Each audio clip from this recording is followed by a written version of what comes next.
D industrialisation, industrialisation, ठीक है, D industrialisation क्या होगा? देखो ऐसे समझो कि ये भारत है और ये ब्रिटेन है, राइट। ब्रिटेन के अंदर रिनेंसा मूवमेंट चला, रीबर्थ मूवमेंट आया, ठीक है, डार्क एज से फिर रिनेंसा मूवमेंट की तरफ ब्रिटिशर्स गए, ठीक, और यहाँ पे बहुत सारी डिस्कवरीज हो रही है। यहाँ पे स्टीम इंजन बन रहे हैं, जेट स्टीम इंजन बन रहे हैं, राइट। यहाँ पे प्रिंटिंग प्रेस आ रही है, राइट। यहाँ पे बहुत सारे ऐसे वीविंग मशीन्स आ रही हैं, राइट। स्पिनिंग मिल्स आ रही हैं, ये सब चीजें डिस्कवर हो रही है, नई नई चीजें डिस्कवरी हो रही है। तो ब्रिटिशर्स को चाहिए बहुत सारा, अब ब्रिटिशर्स के पास इतना सा जगह, अब उसमें रॉ मटेरियल, अब कॉटन, अब स्पिनिंग मिल का क्या करेंगे जब कॉटन ही नहीं होगा उनके पास, समझ में आ रहा है? इंजन्स का पावर का क्या करेंगे जब इनके पास कोई रॉ मटेरियल ही नहीं है, ठीक है। अगर मान लो इनके पास कोयला नहीं है तो इंजन कैसे चलाएंगे, ठीक है। अगर इनके पास मान लो आयरन नहीं है तो आयरन की स्मेल्टिंग कैसे करेंगे, ठीक है। पावर है इनके पास, इंजन के थ्रू गर्मी दे देंगे, है ना, टेम्परेचर 1800 डिग्री सेल्सियस तक का ले आएंगे, ब्लास्ट फर्नेस चला देंगे। बट उसमें हेमेटाइट मैग्नेटाइट तो डालना पड़ेगा ना, आयरन ओर तो डालना पड़ेगा। इसलिए ये भी एक ये जो मूवमेंट चला रेनेसां मूवमेंट, उसके बाद ही कॉलोनाइजेशन स्टार्ट हुआ, इसका मतलब समझ रहे हैं आपको, क्योंकि इसके बाद ही इनको इन सब चीजों की जरूरत पड़ी। अब रॉ मटेरियल कहाँ से लाए? कोई ऐसी जगह हो जहां पे रॉ मटेरियल हो, first of all raw material हो, और दूसरी चीज ये है कि ऐसी जगह हो जहां पर उनका कंट्रोल हो, ब्रिटिशर्स का कंट्रोल हो। तो बेस्ट चीज क्या हो कि कोई ऐसी जगह हो जो जिसको ब्रिटिशर्स कॉलोनी बना दें। अब कॉलोनी का इनका मेन पर्पस, और जो क्योंकि मोरल डायमेंशन का चलता था, व्हाइट्समैन बर्डन वाली फिलॉसफी इनकी चलती थी कि भैया क्योंकि हम सुपीरियर रेस है तो हमारा भगवान ने हमको इसलिए पैदा कराया कि हम दूसरी रेस को भी एक तरह से सिविलाइज्ड बनाए, इसलिए हम आपको यहाँ पर आ रहे हैं, ठोक पीट के बनाए कैसे भी बनाए, पर इसलिए हम यहाँ पर आ रहे हैं। पर असली मकसद ये था कि भाई यहाँ पर इकोनॉमिक एक्सप्लॉयटेशन करना था, बट ज्यादा से ज्यादा रॉ मटेरियल लेकर आना था, जिससे कि इन मशीन, अब ये मशीन कहेगी भाई तूने मेरे को बना तो दिया, अब मैं क्या करूं, कुछ डाल तो सही इसके अंदर। स्पिनिंग मिल कहेगी यार क्या यार तू डिस्कवरी पे डिस्कवरी कर रहा है, रॉ मटेरियल तो डाल कहीं से ला। अब रॉ मटेरियल यहाँ से तो ब्रिटेन के अंदर तो कहीं रॉ मटेरियल कॉटन तो बनता भी नहीं था ब्रिटेन के अंदर, पता ही नहीं है, क्लाइमेटिक कंडीशन नहीं है। तो क्या जाएंगे, जूट कॉटन इसके लिए जाएंगे भारत जैसी कंट्रीज के अंदर कॉलोनी बनाने, अफ्रीकन जैसे कंट्रीज के अंदर कॉलोनी बनाने। इनका इन यहाँ पर रूलर्स, अब अगर ये कॉलोनी बना ले तो आराम से बेझिझक ये यहाँ से मटेरियल ले सकते हैं, समझ में आ रहा है? अब इन्होंने मटेरियल मान लो कॉटन लिया, कॉटन डाला मिल्स, मिल्स के अंदर, मिल भी खुश हो गई, स्पिनिंग मिल, वाह भाई क्या मस्त कॉटन लेकर, कहाँ से लाए? बोले इंडिया से। बोले अच्छा, और इसने एक शर्ट बना दी, ठीक है। अब मशीन से शर्ट बन रही, आप यहाँ पर देख रहे हैं मशीन से शर्ट बन रही है, तो कम से कम 10,000 शर्ट बन गई एक साथ। अब यहाँ पे पहनने वाले लोग 500 ही, और 10,000 शर्ट। स्पिनिंग मिल फिर कहेगी भाई जब इतना था ही नहीं तो क्यों पैदा करा इतना सारा, तो 9,500 शर्टों का तुम क्या करोगे? तो इनको मार्केट चाहिए, तो मार्केट चाहिए तो ये क्या करेंगे, मार्केट में ये शर्ट्स लेकर आएंगे, वही मार्केट जो कि जहां से रॉ मटेरियल आए थे वहीं उसको, वही रॉ मटेरियल जहां से आ रहा है वहीं उसी चीज को मार्केट भी बना देंगे। लो भाई बन गया मार्केट। अब यहाँ के लोग, है ना, they are the domestic producer भी यहां पर होंगे। बहुत ही इंपॉर्टेंटली आपको ये समझना होगा कि हमारे वीवर्स जो थे, स्पेशली बंगाली वीवर्स जो थे, दे वर वर्ल्ड फेमस वीवर्स।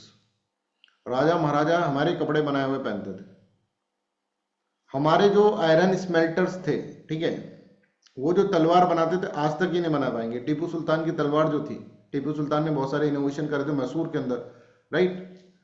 तो उसकी जो आयरन स्मेल्टिंग वाली टेक्निक्स थी वो इनके पास कभी आज तक नहीं आ पाई होगी। हम जो वुड्स स्टील से बनाते थे तलवार, ये कहाँ बना पाएंगे? हमारे यहाँ पे बड़ा ही प्रोग्रेस था, ये चीज भी मैं आपको पढ़ाऊंगा, डोंट वरी, ये भी एनसीईआरटी के अंदर डिटेल में दे रखी है। हमारे यहाँ के जो लोग हैं ना, बड़े ही मतलब टेक्निकल पर्सन थे, जो हाथ से वीव करते, आज तक ये नहीं बना पाए ऐसे कारीगर जो थे तगड़े थे। बट इनको ऐसा लगा कि अगर ये डोमेस्टिक प्रोड्यूसर्स, ठीक है, ये पावरफुल रहेंगे तो हमारी शर्ट कोई पहनेगा नहीं, है ना, राइट।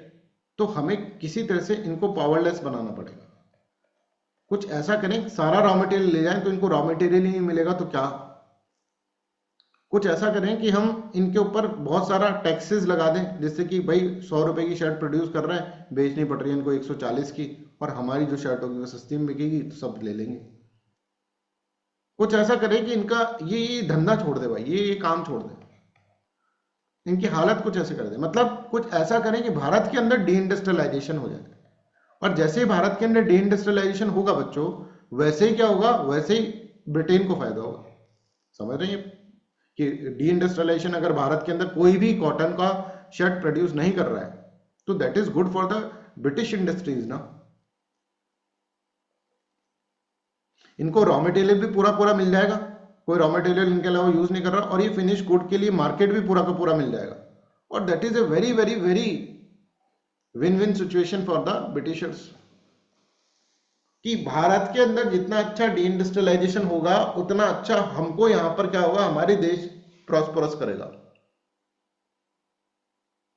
एक तो हमको रॉ मटेरियल पूरा का पूरा मिल जाएगा, इनके व्यूअर्स को मार दो सबको, ठीक है, मान लो सारे व्यूअर्स खत्म, तो कॉटन सारा हम लेकर जाएंगे फिर, और सब खत्म तो इनकी कोई शर्ट, कॉटन की शर्ट मिले नहीं रही, हम जो है कॉटन की शर्ट, और फिर मनमानी हम चलाएंगे। और हमारे पास मशीन है भाई, हम मशीन में डालेंगे 10,000 की जगह उसमें कमांड डाल देंगे 20,000 का, 20,000 शर्ट प्रोड्यूस कर दें। लालच तो बढ़ता जाता है, लालच का ऐसा थोड़ा ना कि 10,000 शर्ट। मैं चाहता हूँ जैसे मैं अभी यहाँ पे मान लो 20 बच्चे अपने इसके अंदर सिलेक्शन बैच के अंदर, मैं चाहता हूँ अगली बार 50 हो, 50 हो जाएंगे, जाऊंगा 100 हो, लालच तो बढ़ता रहता है, ठीक है। तो ब्रिटिशर्स का भी ऐसे लालच बढ़ेगा, तो ये कहेंगे और एक्सप्लॉयटेशन करो, और एक्सप्लॉयटेशन करने के लिए और डी इंडस्ट्रियलाइजेशन करो। तो ये जो सर्किल चल रहा है, राइट, इस सर्किल को समझना जरूरी है आप लोगों के लिए, मींस के अंदर बड़ा काम आएगा। इसके अंदर बहुत सारे कंसेप्चुअल क्वेश्चन प्रीलिम्स के बेसिस पे भी मैं बना सकता हूं इसके ऊपर, राइट। तो इनको ये समझ में आ गई, ब्रिटिशर्स को ये समझ में आ गया, जितना इंडस्ट्रियलाइजेशन करेगा ना भाई उतना मजा आएगा। दूसरा ये भाई, वैसे भी यहाँ पे कंपटीशन जो होगा दैट इज वेरी डेडफुल, मतलब वेरी वन साइडेड कंपटीशन। यहाँ पर मशीनों के अंदर बस कमांड देना है, और मशीन प्रोड्यूस करके कितनी चाहिए, 20,000, 20,000 शर्ट बना दी। यहाँ भाई अपना सुई धागा ले लेकर, इंडिया के अंदर वीवर जो होगा सुई धागा ले लेकर आंखें खराब कर करके, आंखों में मोटा मोटा चश्मा बना के फिर वो काम कर रहा है, पर उसका प्रोडक्ट की क्वालिटी बहुत बढ़िया है। ऐसा ही मशीन नहीं बना सकती। तो मैन वर्सेस मशीन भी चल रहा है यहाँ पर, और मैन वर्सेस मशीन में ठीक है, अगर हम देखें तो इसके अंदर पूरे दिन में ये एक शर्ट बनाता है, एक दिन में 20,000 शर्ट बना देती है, तो इसमें हमेशा मशीन ही जीतेगी ना, है ना। प्लस ये 20,000 मास में प्रोडक्शन कर रहा है, इसने कहा मैं पूरा एक दिन दिया है तो कम से कम 100 रुपए तो लूंगा, ये 10 रुपए में शर्ट दे रही है। तो this is also very important. तो एक सिस्टमेटिक डी इंडस्ट्रियलाइजेशन ब्रिटिशर्स को करना जरूरी है for making their country industrialised. Yes मनिंजा। जैसे द हिंदू न्यूज़पेपर में भी नॉट एडिटोरियल ऑडिबल थे। मनिंजा, थोड़ा सा पास में रखकर बात करो भाई। Is it clear? यस आवाज प्लीज। आ रही है? हाँ अब आ रही है अच्छी। तो सर अभी ना द हिंदू में रिसेंट आर्टिकल्स थे कि हम्म, इंडिया जो है मैन्युफैक्चरिंग सेक्टर को लैग करता है और डायरेक्टली एग्रीकल्चर सेक्टर से सर्विस सेक्टर पे जंप किया है। तो हम्म। सर क्या हम इस से हैं वो हिस्टोरिकल उसमें देख सकते हैं कि इसी वजह से मतलब कुछ रीजन ये भी रहा होगा कि बिल्कुल, इंडस्ट्रियलाइजेशन जो मैं हुआ। पढ़ाऊंगा भी ये चीज, हाँ ये मैं पढ़ाऊंगा भी, है ना। ये बहुत इंपॉर्टेंट आपने बात चाइना बताई, ठीक है। चाइना एग्रीकल्चर वाज हमारा आल्सो स्ट्रांग जो हुआ ना, देखो अब जी ये जी लोग कहाँ जाएंगे, ये वीवर्स कहाँ जाएंगे बताओ, ये बेचारे क्या कर सकते हैं। अब इनके पास जो टेक्नोलॉजी थी, जो इनकी टेक्निकल स्किल्स थी, ये तो ब्रिटिशर्स ने छीन ली। तो अब ये लोग एग्रीकल्चर ही करेंगे, और एग्रीकल्चर करने के कारण यहाँ पे अभी बहुत सारी चीजें पढ़ोगे तुम, है ना। एग्रीकल्चर से रिलेटेड जो इकोनॉमी होगी ना, वो भी आप, क्योंकि हिस्ट्री से आप इकोनॉमी भी समझ पाओगे अपनी, और ये सारे के सारे एग्रीकल्चर सेक्टर के अंदर जाएंगे। और इसके अंदर एग्रीकल्चर सेक्टर जो होगा एक बहुत प्रोमिनेंट सेक्टर बन जाएगा भारत के अंदर। जो सारे इंडस्ट्रीज वाले थे वो भी इसके अंदर चल जाएंगे जब डी इंडस्ट्रियलाइजेशन होगा। तो अब हमारे जो पॉपुलेशन देखेंगे अगर हम, तो हमारी पॉपुलेशन जो होगी, अभी भी आज भी अगर हम देखें 50% of population is there in the agriculture. जबकि इतना अनप्रिडिक्टेबल है एग्रीकल्चर, है ना। मानसून का कोई क्यों, क्योंकि बेस जो है वहीं से बना हो रहा है। ये इंडस्ट्रीज पहले बहुत अच्छी थी हमारी, पर डी इंडस्ट्रियलाइजेशन होगा, और डी इंडस्ट्रियलाइजेशन के बाद एग्रीकल्चर सेक्टर जो होगा ना, that will become very prominent. और भारत के फर्स्ट 5 ईयर प्लान के अंदर एग्रीकल्चर को थोड़ा इंपॉर्टेंस दिया भी गया, बट सेकंड 5 ईयर प्लान जिसको महालनोबिस मॉडल अपन बोलते हैं, ठीक है, उस प्लान के अंदर पूरा का पूरा एग्रीकल्चर को बंद करके इंडस्ट्रीज के ऊपर, हैवी इंडस्ट्रीज के ऊपर अपन शिफ्ट हो गए। That was a big mistake for us. समझ में आ रहा है? वो चीज पूरा का पूरा एक डायमेंशंस में आपको पढ़ाऊंगा, बट वो इकोनॉमी, कुछ इकोनॉमी में कवर होगा, कुछ इसके अंदर कवर होगा, ऐसा मनिंजा। ठीक है, तो I hope this is clear. तो वो चीज हो सकता है आपके दिमाग में हो, बट अभी उस चीज को पढ़ाना मतलब फिर डाइवर्ट हो जाना, राइट। अब दूसरी चीज देखो, अब इनको सिस्टमेटिकली डी इंडस्ट्रियलाइजेशन करना है। यहाँ तो आप समझ गए ना, ये वाली पोजीशन समझ गए इसके अंदर, राइट। अब सिस्टमेटिक डी इंडस्ट्रियलाइजेशन कर रहा है, ये है भाई भारत, इंडिया, और ये है अपना ब्रिटेन। अब देखो क्या होगा, अब ये क्या करेंगे, ब्रिटिशर्स जो होंगे वो क्या करेंगे, ब्रिटिशर्स कहेंगे कि भाई देख, यहाँ पर जो कोई भी चीज अगर आप, जैसे यहाँ से आप मटेरियल लेकर आ रहे हैं, ठीक है, और यहाँ पर आप बेच रहे हैं, ठीक है, इसको आप बेच रहे हैं, तो ये जो होगा, मान लो 100 रुपए का है, तो इसके अंदर कोई ड्यूटी नहीं लगाएंगे, यहाँ पर कोई ड्यूटी नहीं लगाया जाएगा, ठीक है। ब्रिटेन से आए हुए मटेरियल के ऊपर कोई ड्यूटी नहीं लगाया, 100 रुपए का आया है तो 100 रुपए का ही बिक जाएगा। समझ में आ रहा है? बट अगर भारत से कोई प्रोडक्ट जाता है ब्रिटेन के अंदर, भारत के बनाए हुए वीवर, ये डोमेस्टिक वीवर है भारत का, इसने कहा ठीक है मैं भी तुम्हारे ब्रिटेन में भेज देता हूँ, मेरा तो बहुत वो है, वर्चस्व का आया मैं वहां पर, मेरी तो बहुत डिमांड है, ये मैं भेज देता हूँ, तो यहाँ पे हैवी ड्यूटी यहाँ पर लगा देंगे। अगर ये 100 रुपए का भेजेगा ना यहाँ, तो इसके अंदर 60% का टैक्स लगा देंगे, 160 रुपए का हो जाएगा इसका। तो ये कहेगा भाई यहाँ पर मेरे को बेचने नहीं दे रहे हैं, और मैं बाहर बेचने की कोशिश कर रहा हूं तो उस पर टैक्स बहुत ज्यादा लगा दे रहे हैं, जबकि इनका आता था आराम से फ्रीली 100 रुपए का। तो भारत के अंदर अगर हम देखें, भारत के गुड्स, इंडियन मैन्युफैक्चर्ड गुड्स जो होंगे वो इंग्लैंड में अगर जाते थे तो that will become automatically more expensive. तो ये ब्रिटेन का मार्केट भी हमारा जो कैप्चर था वो भी खराब हो गया, अब इसकी जिंदगी खराब हो जाएगी। ये कहेगा पहले राजा महाराजा मंगा तो लेते थे, अब तो इतनी ज्यादा महंगाई इन्होंने कर दी है, महंगा हो गया मेरा प्रोडक्ट कि कोई लेता ही नहीं है। अब ये अगर 100 रुपए से कम करेगा, सोच रहा है कि 100 रुपए की जगह मैं 50 रुपए में बेचने लगा हूं, तो इसको नुकसान होगा। और यहां का जो गुड आ रहा है, manufactured good from the Britain, they are coming, मतलब ये बिल्कुल रोक टोक के आ रहा है कि भाई हमको कोई रोक के दिखाओ। तो I hope this is also clear to everyone, यहां तक सबको क्लियर है? सर, इंडिया में जो वीवर था बिल्कुल ही उसको बिल्कुल स्टॉप कर दिया था बेचने के लिए। बिल्कुल स्टॉप मतलब? जैसे इंडिया में तो फिर भी बेच सकता था, थोड़ा सा हाई रेट होगा उसका, जैसे 120 रुपये होगा, हाँ, या बिल्कुल ही उसने बंद कर दिया था इंडिया में बेचना। बिल्कुल नहीं, इनके ऊपर रेस्ट्रिक्शंस ऐसी लगा दी कि भाई क्या करें, अब जिंदगी खराब हुई, वीविंग छोड़नी पड़ेगी इनको, ऐसा कुछ कंडीशंस क्रिएट कर देंगे। बिल्कुल स्टॉप तो नहीं कर सकते ना कि ये तुम प्रोड्यूस ही नहीं करोगे, ऐसे तो सबको थोड़ा ना रोक सकते। जी। समझ में आ रहा है? अब देखो ड्यूटी कितनी हाई थी, ये अपन समझते हैं। तो पहले ये समझो कि arrival of Indian goods made of the modern factories and the mills in the Indian market. अब ये आते हैं चीपर भी होंगे, ठीक है, then the Indian goods which were made by the hands and the clothes, और एक तरह से मैन वर्सेस मशीन वाला कंडीशंस यहाँ पर हो जाएगा, राइट। दूसरा, discriminatory laws pass by the British government, they imposed heavy import duty on the Indian manufactured goods in England, ठीक है। The duty was as high as 200% से 400% तक भी ड्यूटी रहती थी, whereas the import duty in the India of English manufactured goods जो आते थे वो बहुत लो होती थी, 2 से लेकर 10% तक यहाँ पर ड्यूटी रहती थी। तो आप यहाँ पर देखो, अब हमारा 100 रुपए का प्रोडक्ट जो है वहां पर 400 रुपए का बिक रहा है, समझ आ रहा है? इतना महंगा हो रहा है, और उनका 100 रुपए का प्रोडक्ट ज्यादा से ज्यादा 110 रुपए का बिक रहा है,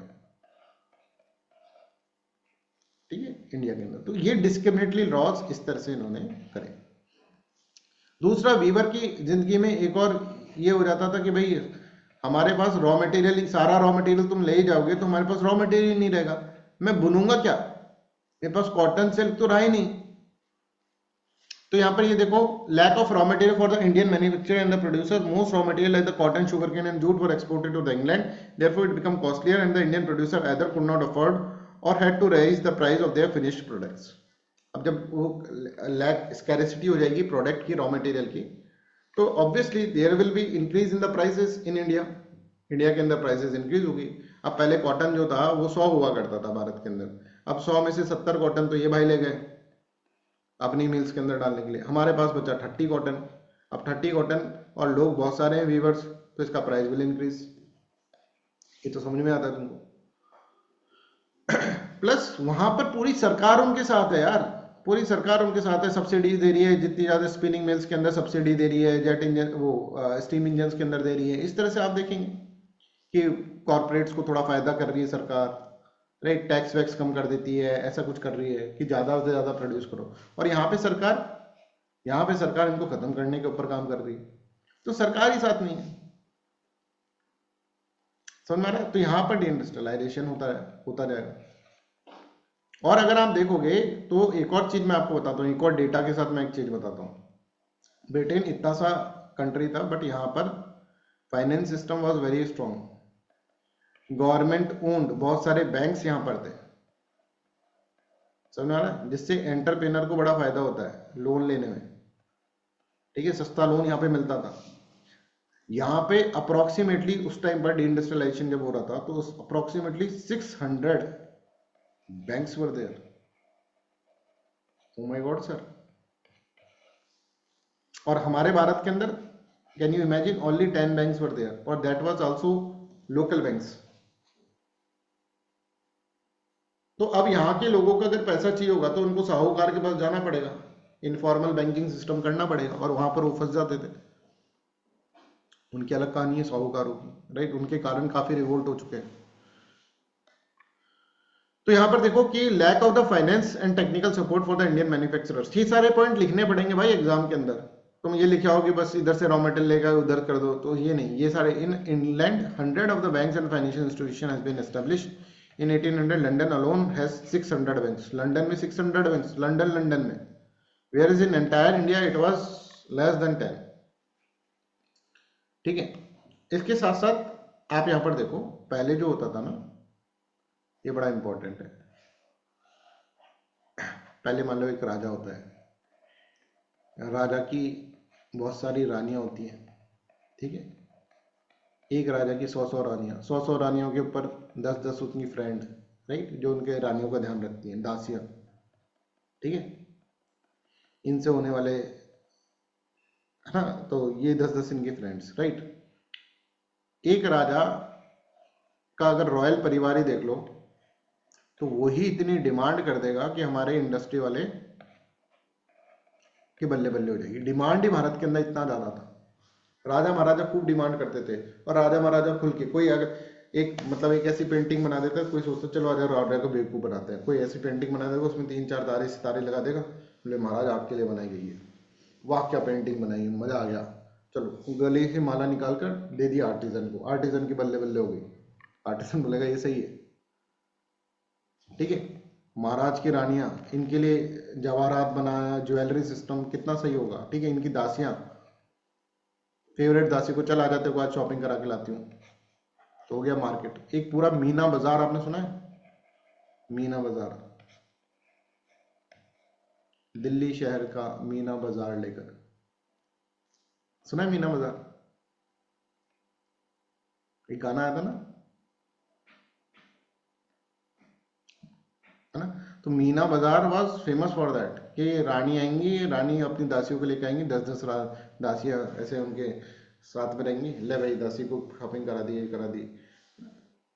ये सिस्टम चल रहा था पहले। ब्रिटिशर्स आया, बोले राजा टाटा बाय बाय, सिस्टम खत्म पूरा, एनेक्स कर लिया, जैसे अवध को एनेक्स करा था, राइट, एनेक्स ही कर लिया, चल भाई क्या सब राजा ही है तेरे, ज्यादा होगा तो तेरे को लंदन भेज देंगे, वहां पर तू मीना बाजार खोल, समझ में आ रहा है? पेंशन वेंशन ले ले और टाटा बाय, तो पूरा सिस्टम गया।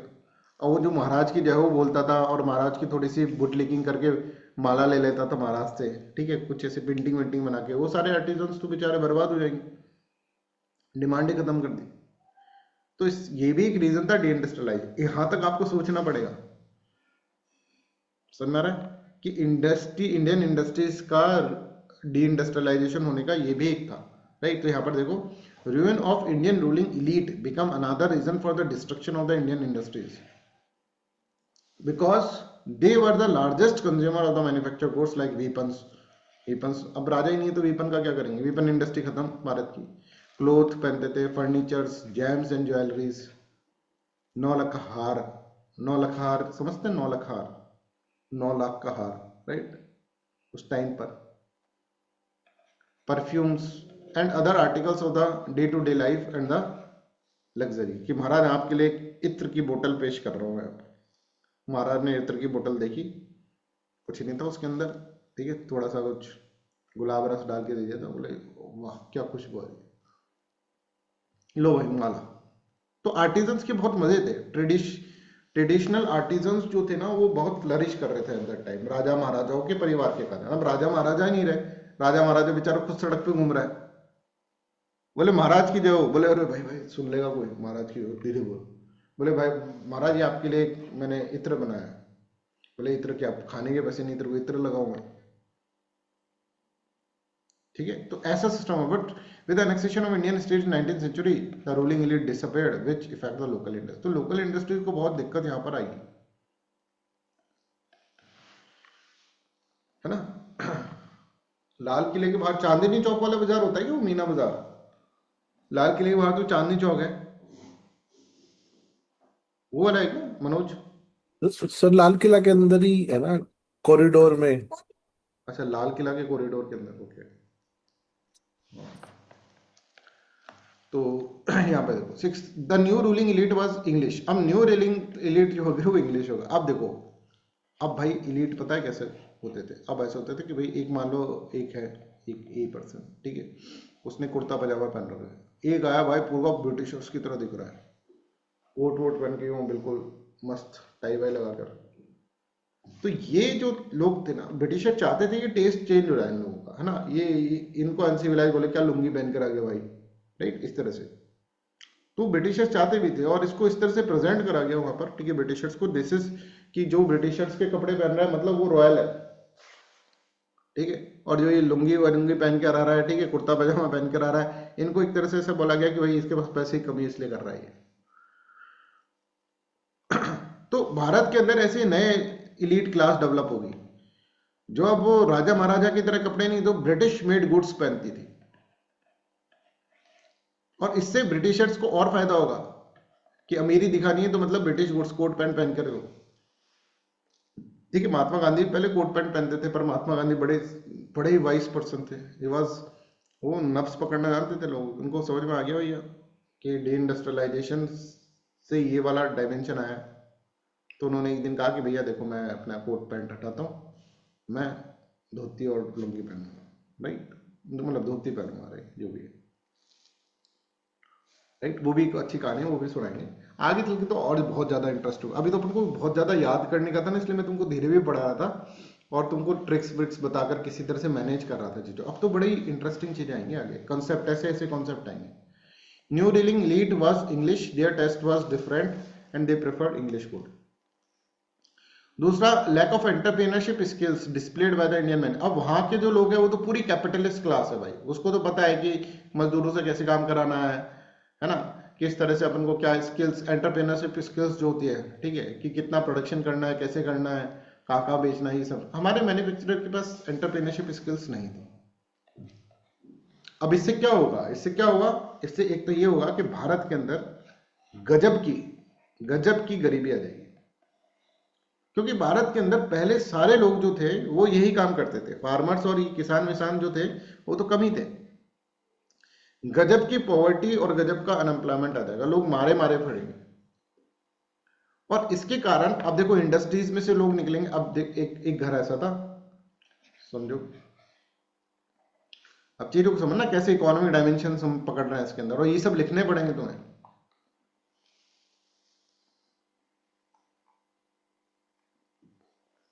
Our authority, if King Ashoka and Acharya Chanakya could bond, देखो ये तो हाइपोथेटिकल क्वेश्चन हो गया है ना, कि अगर ऐसा होता कि मैं राजा बन जाता तो सर आज मैं अगर प्राइम मिनिस्टर बन जाऊं तो मैं भारत को बदल दूं, वैसा वाला क्वेश्चन हो गया, ठीक है। तो वह हाइपोथेटिकल चीजें अपन नहीं, अगर ऐसा हो जाता तो ऐसा हो जाता।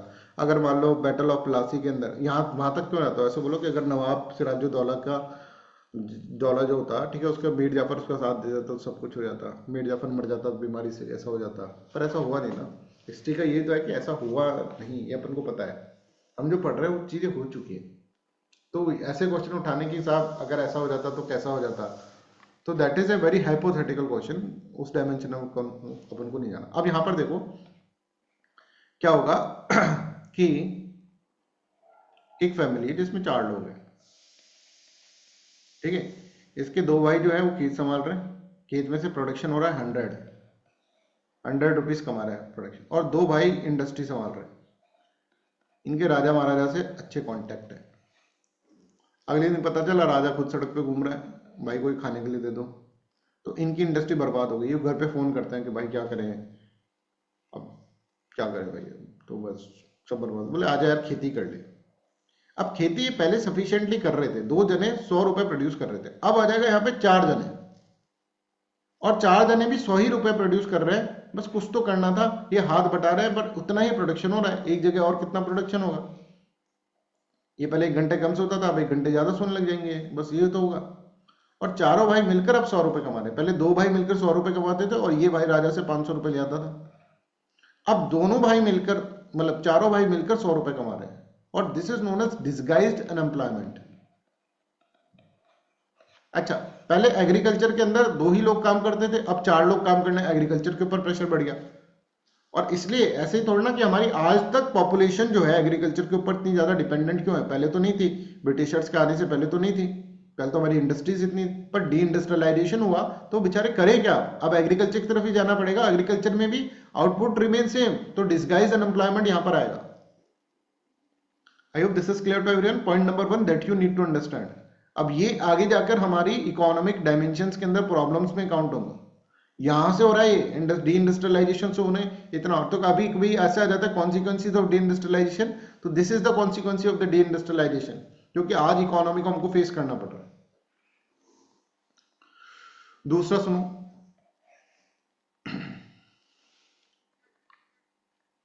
दूसरा से सुनो, ये खेत था पूरा, ठीक है। खेत में 2 भाई काम करते थे, एक खेत एक भाई का, दूसरा खेत दूसरे भाई का, और 2 भाई इंडस्ट्री देख रहे थे।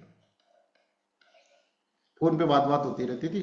अब इनका क्या हुआ कि इन्होंने कहा कि भाई हमारी इंडस्ट्री हो गई बर्बाद। अब ये आएगा यहाँ पर, ठीक है, दोनों भाई आएंगे यहाँ पर, बोले साहब अब बंटवारा होगा। ये लो हो गया बंटवारा, अब 4 खेत बन गए, और दिस इज नोन एज की fragmentation of agricultural land, of agricultural land, कि स्मॉल स्मॉल तरह की लैंड बनने लगी, और जिससे कि agriculture production ultimately will become down. एक आप बड़े खेत के अंदर प्रोडक्शन करो, एक आप 4 तो यहाँ पे दीवार ही लगा दी, है ना, बंटवारा हो गया ना घर में। ये आधी लैंड तो ऐसे दीवारों में निकल जाती, ठीक है। दूसरा, ट्रैक्टर पहले घूमता था, यहां से निकलता था, यहाँ पे घूम के बिल्कुल राउंड मार के ऐसा आता था। अब ट्रैक्टर बेचारा यहीं तक घूम पाएगा, मैकेनाइजेशन इतना अच्छा कर नहीं पाओगे। बोले इतने से के लिए खेत के लिए क्या ट्रैक्टर लगाए, हम ये कर लेंगे। लेबर इंटेंसिव एग्रीकल्चर डेवलप होने लग जाएगा, मैकेनिकल एग्रीकल्चर नहीं होगा। और यहां पर आप देखो, ये प्रॉब्लम यहां पर फेस करनी पड़ेगी भारत की को। This is known as fragmentation of the land, this is very important.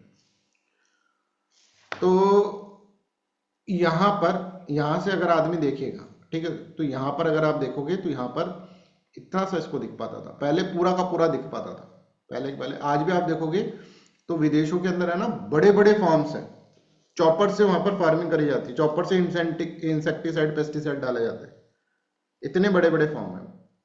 अब यहाँ पे कहाँ चॉपर घुमाओगे, चॉपर उड़ेगा इतने में दीवार से टकरा के गिर जाएगा। तो मैकेनाइजेशन ऑफ एग्रीकल्चर यहाँ पर नहीं कर पाओगे आप ऑब्वियसली।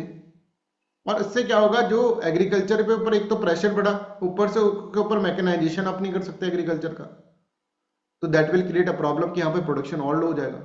पहले ही लो था, भाइयों में बंटवारा हो गया, इनके बच्चे होंगे, फिर ये लोग ये इस तरह से हो जाएगा। तो भारत के अंदर है ना इस तरह से ये चीज, ठीक है। एक मूवी आई थी सिलसिला, अमिताभ बच्चन की और रेखा की, राइट। उसके अंदर एक गाना था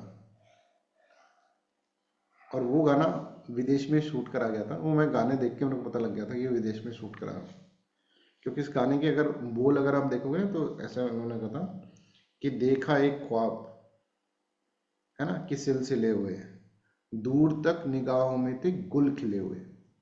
और उसमें एक फील्ड दिखाते हैं, आप उसको देखना गाने को, एक फील्ड दिखाते हैं बहुत बड़ा जिसमें एक ही पैटर्न के फूल बहुत लंबे तरफ दिखते हैं, एक ही तरह, है ना, एक ही कलर के फूल।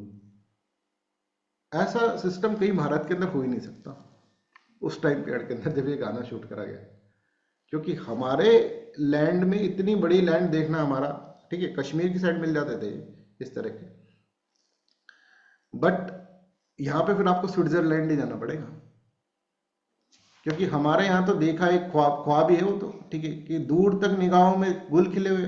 अरे भाई दूर तक देख ही नहीं पाओगे, यहाँ पे भिंडी हो रही है, यहाँ टमाटर उग रहा है, यहाँ बैंगन उग रहा है, ठीक है, यहाँ पे कोई फूल का पेड़ होगा, यहाँ पे बागल बना होगा आम का, एक साथ इतना लंबा तो देख ही नहीं। उसमें उस गाने में दिखाते हैं दूर तक निगाह, जितनी दूर तक निगाह डालो ना तो गुल खिले हुए। गुल मतलब फूल, है ना, फूल होता है।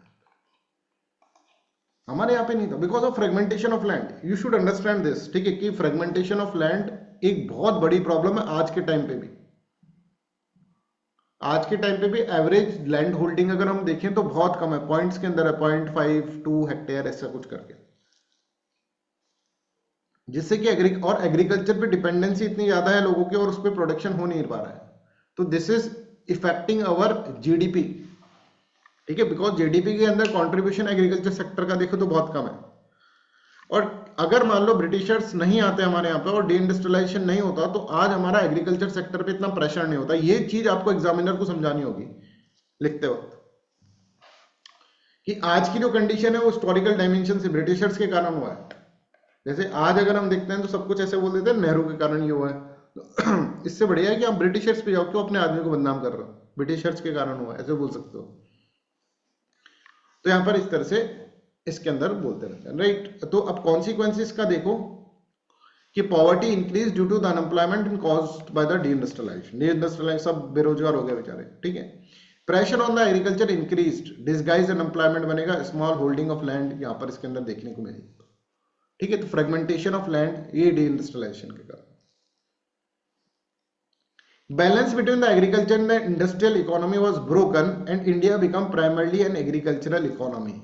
अब 200 साल से एग्रीकल्चर के ऊपर प्रेशर इतना ज्यादा बढ़ेगा कि आजादी के बाद भी 1947 के बाद हमको जो मिलेगा दैट इज कि हमारी more than 80% population is there in the agriculture. क्या करें अब इसका?